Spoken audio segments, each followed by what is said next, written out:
Hey, what is going on, everybody? Welcome to Upkick MMA, episode 418. I am Brendan. All right, this is UFC Fight Night. Serghei Spivac taking on Marcin Tybura for the second time. This is going to be a main event. We're going to break down all the fights on this card. If you like that kind of thing, subscribe to the channel. That way the next video is coming out, and I appreciate it. Let's get into the fight. So, not a lot of hype around this card for, a lot of reasons, not the least of which is it's not the most stellar talked about fight as your headliner, but they both were in the top 10. I mean, we're talking about, I think it was 8 and 9 in heavyweight, if I'm not crazy. Yep, 8 and 9. Tybura and Spivac were 8 and 9, respectively. And, I think it's okay. So Spivac ends up winning. We'll talk about it, but he's only lost to Tom Aspinall and Serghei in the past 4 years, right? The last loss to anybody else was Tybura back in 2020 or Walt Harris back in 2019. So it's like that was his first fight in the UFC. It's not like he's out of the title picture necessarily. Like the guy is right there, and we'll talk about that a little bit. Let's talk about this fight. The reason why I'm not hemming and hawing, but like not going into it that much is because there wasn't that much of a fight. Spivac looking really good on the strikes, and then he gets a duck under, gets right to the back, gets him to the ground. Tybura was able to get out of that position, which was good. Gets on top, stays on top, and then Spivac rolls under and gets the armbar right after Bisping. Michael Bisping on commentary was money with this one. He calls for it. He's like, wouldn't it be crazy, if he sets up an armbar from down here, and then he gets it. Also, one thing I noticed afterwards is Spivac is so softly spoken. Neither here nor there. It's just an observation. He's just very quiet, and they're very reserved afterwards. Interesting. But looking at his history, right, he's got wins over Greg Hardy, whatever. Sakai, Augusto Sakai was supposed to be a big thing. Derek Lewis, that was a huge win. Cyril Gane, it sets him back, but that's, the former interim title holder, right? The guy who probably should have beat Ngannou to unify the belts or to have the belt. And his other loss was to Tom Aspinall, the current heavyweight champion. So what are you going to do? Yes, in the rankings, he's number 9, and he only beat number 8. But, you could put him against Jailton Almeida. You could put him against the Curtis Blades. You can put him against a Pavlovich. He has a lot of opportunity to face one of these other guys and literally just get one more win here and then get a title shot, especially if he looks good doing it. It's not out of the question. It's not out of the ordinary. We've seen it before. And honestly, when you watch him fight, he has the skills to be an excellent heavyweight. It's just when, I don't know if it's his mentality or his game plan going into some of these, it gets in his way, or maybe it just is. He's just always going to be he's always going to lose to those top contenders. No shame in that, right? It could be one of those things, but he's clearly a highly skilled heavyweight. I thought he looked great. And Tybura is always a game challenger. This guy's been in the heavyweight division in the rankings for, I don't know how long, so freaking long. He's always a hard out for a lot of people. All right, let's talk about the next fight here. I wouldn't call it super competitive. It was positionally competitive for some times, but as far as like the overall fight, it was not very competitive. Chepe Mariscal versus Damon Jackson. Just a lot of grappling, a lot of wrestling. Chepe missed weight by 2.5 pounds. I don't know what was going on with this card. So many people, maybe it was the doctors. When you see this many people, I think 3 people missed weight. When you see this many people miss weight on a card, you kind of think that there's something organizationally. Maybe the doctor was a bit gun-shy, didn't want to let people cut the weight. Don't know the behind the scenes. Still think if it's that close, man, God dang, I hate weight misses. It's sanctioned cheating. I know that's cliche to say at this point, but it is what it is. It's one of the most, how in politics, what is the most effective use of money? It's to pay for or support regional or state, county or state politicians, and then a congressman. Like that's where your return on investment is the highest, right? If you want to have the best outcome as far as regulation and whatever your field is, right? Whatever your business is or whatever it might be, and you would like favorable regulation, the best way to use your money is to support those things. A presidential campaign sounds cool and all, and having a president in your back pocket would be great, but it's actually not the most efficient return on investment. I bring all that up because just like that, we think of, like I said, missing weight is sanctioned cheating. It's kind of subverting the system. And as far as I'm concerned, it's one of the most effective ways to win a fight, to stack the odds in your favor. To date this year, we've had 15 weight misses that I've documented and 11 wins. Right? Like, come on. It's one of those things where oh man, it's hard because I know that I know weight cuts suck, right? I'm not criticizing somebody for having a tough weight cut. That's not what I'm saying. Especially somebody who seems like he, is aware of his misdoing, right? In Mariscal here. It's just, I'm doing this right now because we have a couple more weight misses, and instead of talking about it every single time, I'm just going to get out of the way now. I think there needs to be, I've mentioned this on my other ones about the PFL, I think there needs to be an in-fight penalty, not just the purse, right? Because right now, what it is you give a portion of your purse, like 20%, 25% in this case, I think. You give a portion of your purse to your opponent. But if you are, let's say both fighters are on a 5-5 contract, right? 5,000 to show, 5,000 to win. So instead of getting $10,000 to get a win, right? Let's just say the weight miss is the difference maker. Instead of getting the $10,000, you now get $5,000 plus $2,000. So you get $7,000. And then the winner gets $8,000. Right? In this case, when they're both 5-5. If that's the case, you can say, oh, well, that's pretty even. You took a little bit of his money. No, it's not. Because now Damon Jackson has a loss on his record and Mariscal has a win on his record. And I've said it before, a win is more important than pay deduction. I would rather have a pay deduction and get a win than get a loss and get a couple extra $1,000s for a loss. You know what I mean? It's more important to get that win.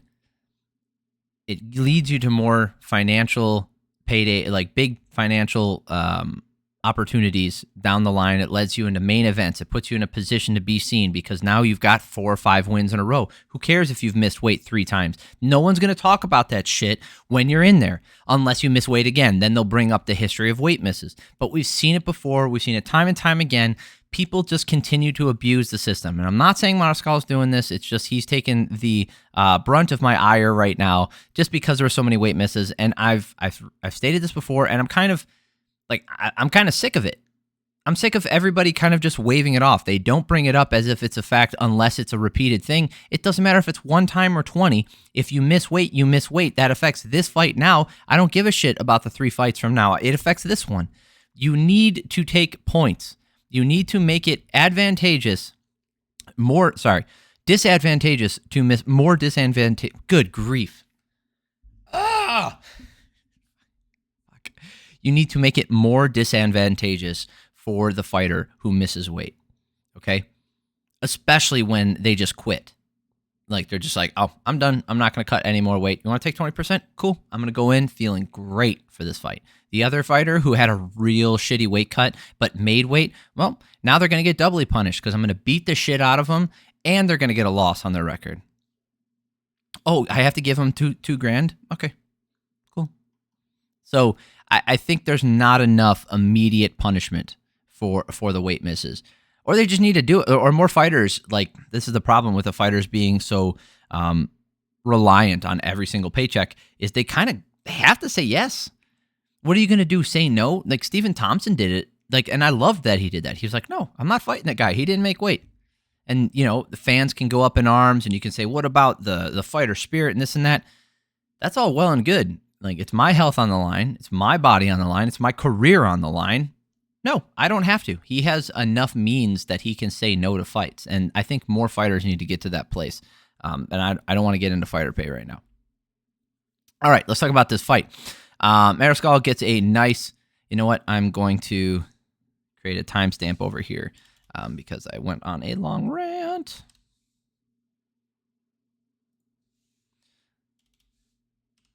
All right, Damon Jackson versus Chepe Mariscal. Mariscal gets a nice, for those of you guys who skipped to this one, he missed weight. If you want to see all the shit that I talked about missing weight, the last 4 or 5 minutes was that.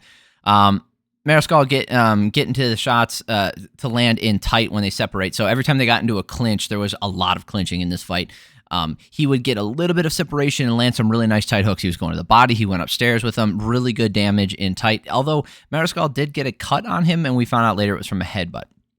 Mariscal landing some shots to the back of the head as the ref tells him to aim for the ear, then a takedown, then they get back up again.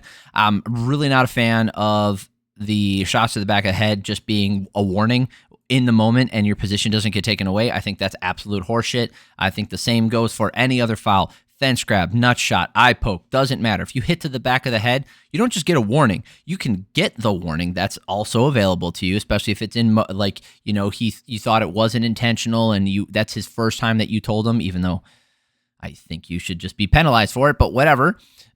In that moment, if you want to just give him a warning, take his position away. Take his position away. He hit him to the back of the head. That's an illegal shot. Might as well kicked him in the head down there. It's the exact same amount. It's the exact same intent of that rule. It's an illegal blow. You can't do it.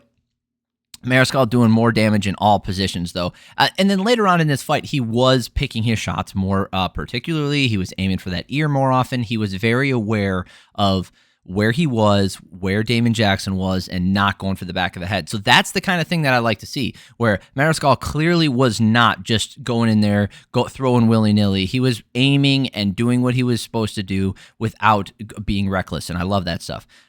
Jackson kicks him in the knee, or kicks him in the cup, real great. He knees him in the cup. Lots of clinch. Oh, so I had Mariscal up 10-9. You look at the striking numbers here, 25-18. Doesn't seem that big of a difference, but he had 2 minutes of control time where he did a lot of damage. Very good stuff for him. Jackson just overwhelmed. Lots of clinch work. Neither guy landing so much more damage early on in the second round, but then Mariscal gets him down.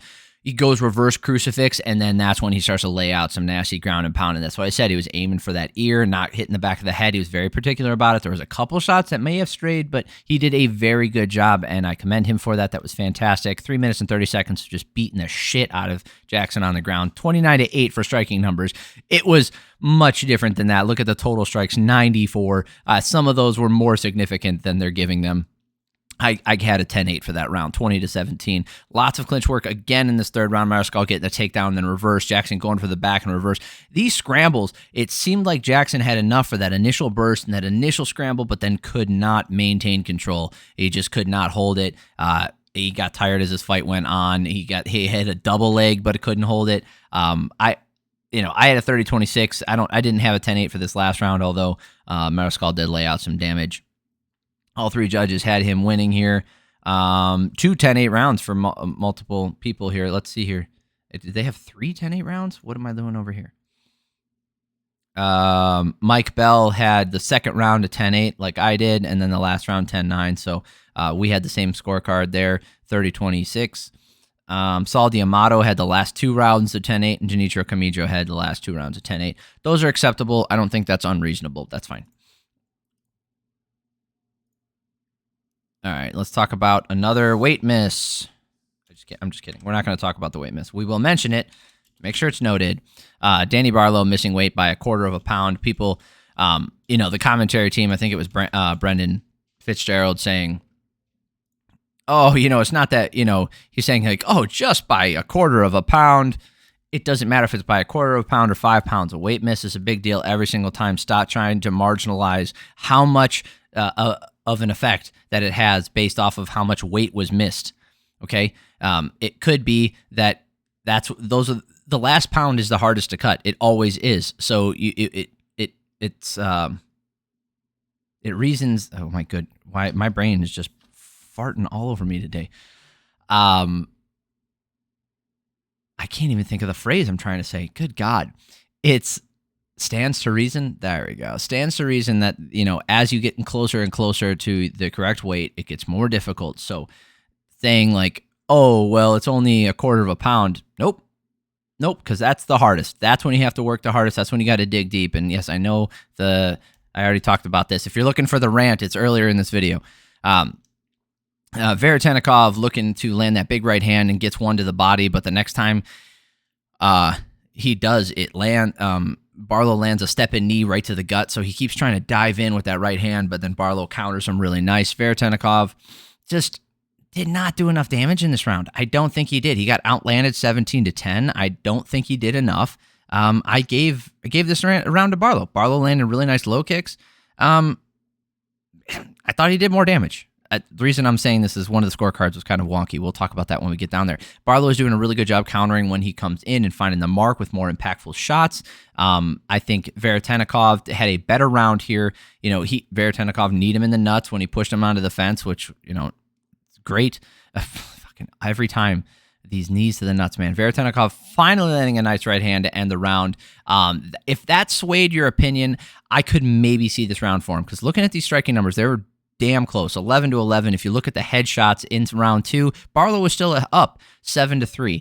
It's just that last shot from Veretennikov. If you gave some more weight to it and you thought all the damage leading up to that point was relatively close, and that put Veretennikov over the top for you in that round, I could see this being a 19-19 fight. I did not have it that way. I had 20-18 in favor of Barlow. Last round, Veretennikov is just waiting way too much. It's not that Barlow is a volume striker. He's not throwing a shitload out there. He's just landing more. He's countering with better strikes. Veretennikov finally landing more in the last round, but again, not that much more. He's eking it out in every little position, finally finding some success. Barlow has slowed down a lot, especially with the low kicks and the countering as the round goes on, and eventually Veretennikov kind of like pulls away. So 29-19 for the striking numbers in favor of Veretennikov in the last round. I gave him this last round, so I had it 29-28. However, and Barlow did get the win here, but one judge, Jaron Valal, you got to be kidding me, this clown. I cannot believe that he's a head judge or a head referee. He does both, by the way. Ron McCarthy has the first 2 rounds for Barlow, and Brian Minner also has the first 2 rounds for Barlow. Again, if you gave that second round to Veretennikov, I totally understand. The last round was clearly Veretennikov's, okay? So Ron McCarthy, all 3 judges have the last round for Veretennikov, absolutely, right? Jaron Valal getting that second round to Nikolay. Again, I understand it. It is not how I saw it, but you can make that argument. It's totally understandable. It's a very close round, subjective. I get it. That first round was not Nikolay's round. That was Barlow's round 100%. There is no argument you can make. I don't know what the fuck he was watching. Again, this will get brushed aside. Nobody watched these fights. Nobody gives a shit, and the right guy ends up getting the win. So no one's going to care about it, but that's a horrible thing. Jaron Valal is... when he first came on the scene, he's gotten a lot better as a ref, but when he first started reffing, I think he called the one where the guy was holding onto the guillotine, and then the dude on top got across, right? So there's no choke there anymore. And in fact, you can be choked as the guy who's going for the guillotine. That's how the Von Flue is set up. And there was no tap or anything. The guy didn't move, and the guy, then Jaron Valal goes in there and waves it off. I've never seen that before. It's horrible. And ever since then, I've had a dislike for him. Chris Gutierrez, one of my favorite fighters, because he said hi to me on a hike. Not joking. Chris Gutierrez versus Quang Lee. This fight was just, it looked like, because Quang Lee stepped in on short notice, Gutierrez just played the safe game. And it wasn't the most interesting thing to watch, but you saw it from his perspective, just to get the win, get out there and do what was safe. I totally understand it. Gutierrez landing those low kicks and that lead hook as Lee runs in. Lee catches a kick, gets him down, but can't control him. Gutierrez works right back up. Lee winding up with that right hand, just can't land it. This first round was all Gutierrez. Look at the landing, 22-5. How many leg kicks? 17 leg kicks. Excellent round for Gutierrez. Just doing exactly what he needed to do, staying on the outside where Lee couldn't touch him. And the second round, Lee going with the kicks now, finding the range with them as well. Lee getting to the body and on his back, and Gutierrez grabs the fence multiple times. Lee lands on top hard. I don't even know if he was warned for it. Lee lands on top hard, and he did damage with it. Here's the thing. Gutierrez, I felt like, did more damage in this round. Like, I think he did more physical damage in this round than Lee. He outlanded him 7-5. I don't think the takedown did a ton of damage, and all he did was control it. So, reasonably, if damage is key, you should give Gutierrez this round. I know they wouldn't, so I put 19-19, but, like, I guess the strikes on the ground, he outstruck him 19-12, the total strikes. Last round here, so I had 19-19. Gutierrez still going with the work with the low kicks and the jab and the lead hook. Lee fails on a takedown. Gutierrez going in on that lead leg again. Lee really having issues moving around. The leg is really damaged. He wants to hold on. Lee started, like, he just literally wanted to hold on to the end. He didn't want to get knocked out. So Gutierrez tries to jump submission with 5 seconds left. There was nothing there, but clearly his round 30-6. Like, again, safe win, started to open up right at the end, trying to get that finish. Smart move by him. Excellent fight from Gutierrez. Wow, most of these fights were on the freaking main card, huh? We are running long. Yana Santos versus Chelsea Chandler. Good God. Chelsea Chandler missing weight by 5 pounds. Again, just total bullshit. I've already made my rant twice about this in this video. I'm not doing it again. It's horrible. Santos landing some hard low kicks and Chandler trying to bully her against the cage. Santos finding the mark with that front kick to the face, knees to the body, hard lead hooks. Chandler just not throwing enough out there.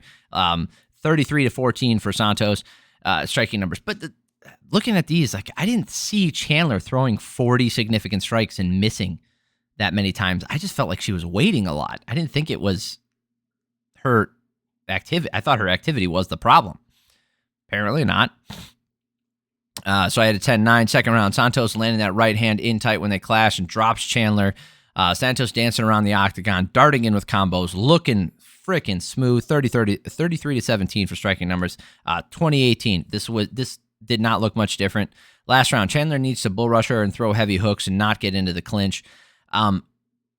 She just couldn't do anything. You know, Chandler, like, she finally caught up in strikes in this last round, probably from the clinch. Yeah, 16. But she got outstruck 28-25. Santos did a better job doing damage, staying away, and Chandler, I don't know how she's in the UFC. Unreal. Good job for Yana Santos. She looked excellent, by the way. Like, I thought she looked great. And yes, it's over a subpar opponent, but it is what it is. Can't always decide that. Toshiomi Kazama versus Charalampos Grigoriou. Boy, this is a tale of don't blow your load too early, huh? This second round was rough for him. So first round, Kazama runs right across the cage, gets an underhook against the cage, lands some questionable knees to the head. There was this moment where Grigoriou put his hand down, the one hand, and Kazama throws a knee to the head, and when he threw it, the hand was down, but when the strike landed, the hand was up, and it was really close on the replay. I understand why Herzog stopped it, but after they reviewed it, they should have just said, no illegal strike, move on. I've said this before, I'll say it again, and I will continue to say this every single time one of these situations comes up. Intent is irrelevant when assessing damage done from an illegal strike. Okay?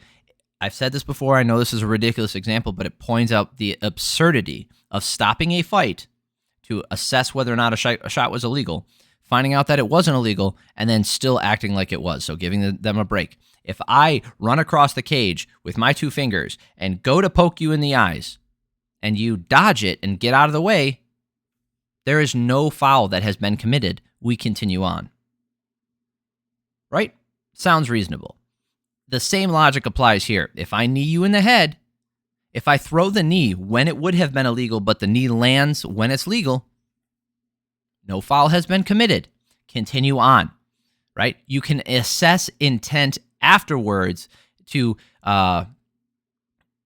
apply punishment based off of intent, right? And that, that's the moment when the fight is stopped. Now you can decide, when you have all the time to look at the replays, how it goes. Didn't even need that shit. Why are we stopping the fight? Anyway, Kazama right across the cage again, gets at the back, drags him down, goes for the armbar, but loses it, sweeps him, gets on top again. Excellent grappling. Not a ton of striking in this round, 2-2, but clearly Kazama's round way, way better on the ground. Looked fantastic. The second round, Charalampos just runs across the cage. He's like, fuck you. And he just starts throwing hooks at him. He lands so many. He rocks Kazama at some point.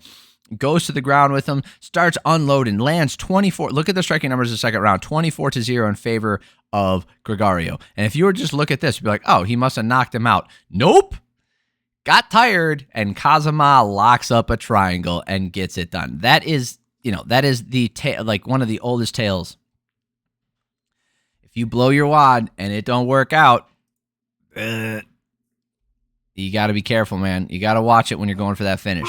So, all right, that was it for the main card. I appreciate y'all for stopping by. It means a lot to me. It really does. Thank you, guys. I know this video was a little bit longer. Hopefully, you guys weren't dragged down by too much by me complaining about missing weight. Subscribe to the channel if you like this kind of thing. That way you know the next video is coming out. I appreciate you. For the next couple weeks, I probably won't be putting long-form videos out like this. I will not be available. Anyway, appreciate y'all. I hope you guys have an amazing week. Love y'all. Peace.